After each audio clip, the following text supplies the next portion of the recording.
নমস্কার, কেমন আছেন সবাই? ব্ল্যাক বাই পূর্ণিমা চ্যানেলে আপনাদেরকে স্বাগত। এখন বাজে সকাল 7:30। তো গলাটা দেখছি বেশ কেমন লাগছে গলার মধ্যে, তো একটু আদা দিয়ে সকালে চা করছি।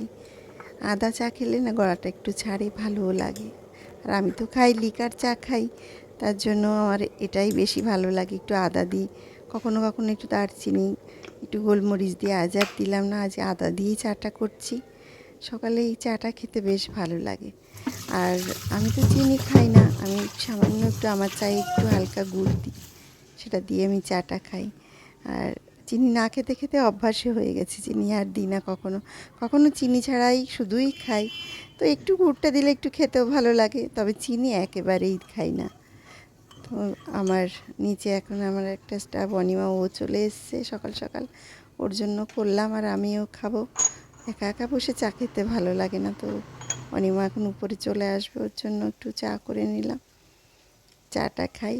আর কদিন ধরে এখন তো পুজোর আর বেশি দিন দেরি নেই, কদিন ধরে আমি জানলা পর্দার যেগুলো রয়েছে, ঝালাটগুলো রয়েছে, সেগুলো ওয়াশ করছি। আর আজ কয়েকটা বাকি আছে, সেগুলো এখন একটু আজ ভাবছি করব।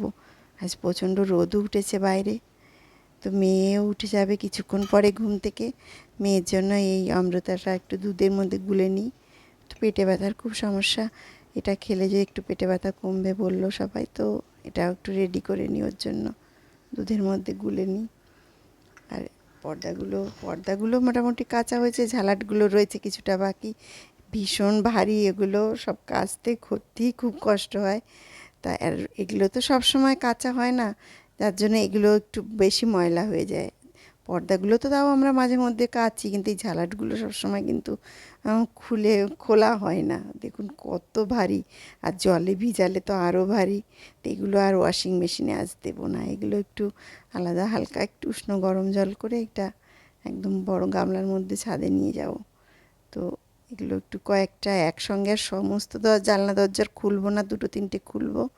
ভীষণ ভারী এগুলো, যখন জলে পড়বে আর কি, তুলতেই কষ্ট। তো এগুলো নিয়ে সব নিয়ে একটু ছাদে চলে এসেছি, একটু ছাড় দিয়ে একটু উষ্ণ গরম জল দিয়ে এগুলো এখন হালকা এখানে ধুয়ে নেব।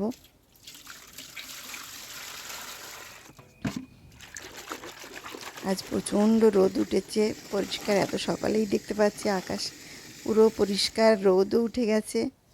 আর দেখুন এই ফুলগুলো কত সুন্দর লাগছে দেখতে।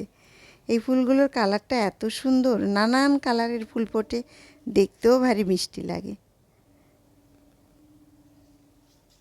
দেখেন কত সুন্দর এই ফুলগুলো, বেশ দেখতে ভালো লাগে, কালারফুল, নানান কালারের ফুল ফোটে। আর সামনে এই যে রয়েছে, আমি একটা আমার ঘরে যে অ্যাটাচিটা ছিল, সামনে এই অ্যাটাচিটা খারাপ হয়ে গেছিলো, তখন আমি দুটো পার্ট করে একটু কালার করে অ্যাটাচিতে দেখুন ফুলের ট্রে বানিয়ে ফেলেছিলাম। এই যে দেখুন, এটা দুটো ট্রে করে নিয়েছি, এর মধ্যে লাগিয়েছিলাম পর্তুলিকাগুলো। কি মিষ্টি লাগছে না দেখতে বলুন? আমার তো এগুলো ভীষণ ভালো লাগে, নানান কালারের এখানে ফুলগুলো ফুটেছে।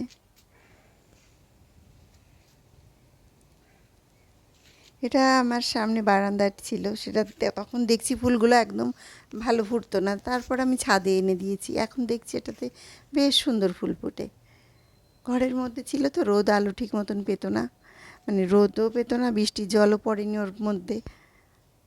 এই গাছগুলো কদিনের মধ্যে দেখুন কত সুন্দর হয়ে গেছে। আর এগুলো এখানে জল পড়ে না দেখে দেখুন গাছগুলো কীরকম শুকিয়ে এসছে, ঠিক মতন জলও দেওয়া হয়ে ওঠে না। আর এই যে যে গাছটি দেখছেন, এগুলো আমার সিঁড়িতে ছিল, তো কয়েকটা এখন বার করে দিয়েছি, একটু বৃষ্টির জলটা পড়লে গাছগুলো বেশ সুন্দর হয়।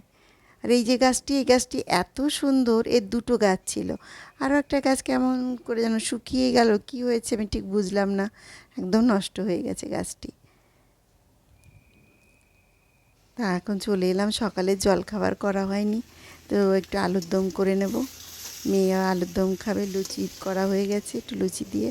তো একটু আলুর দমটা একটু বললো মা আজকে একদম কষা করো না, একটু ঢিলা ঢিলা করো, তো ওর জন্য ধনেপাতা দিয়ে ভাবছি একটু আলুর দমটা রেডি করে রাখবো, জলদি জলদি ও ঘুম থেকে এখন উঠে যাবে, উঠে গরম গরম খেয়ে নেবে।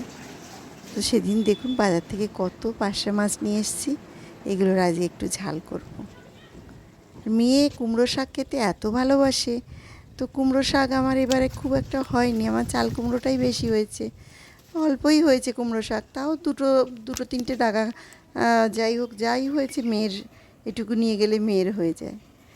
আর এই দেখুন, আজকেও একটা দেখছি কুমড়ো, মানে চাল কুমড়োর যে আর কি ফুলের গোড়ায় যে চাল কুমড়োটা থাকে সেটা ফুটেছে, তো আমি একটা ফুল তুলে একটু পরাগায়ন করে দিলাম।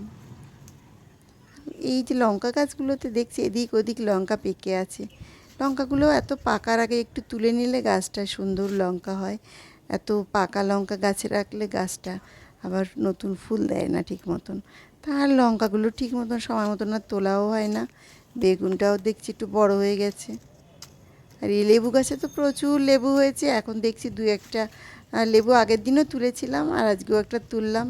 আর ছোট্ট একটা চাল কুমড়ো তুললাম।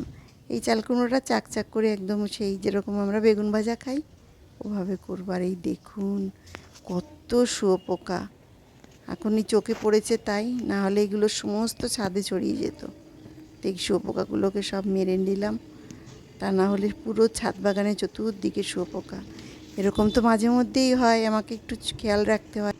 তো আজকের মতন ব্লগটা এখানেই শেষ করছি, আবার একটি নতুন ব্লগে দেখা হবে।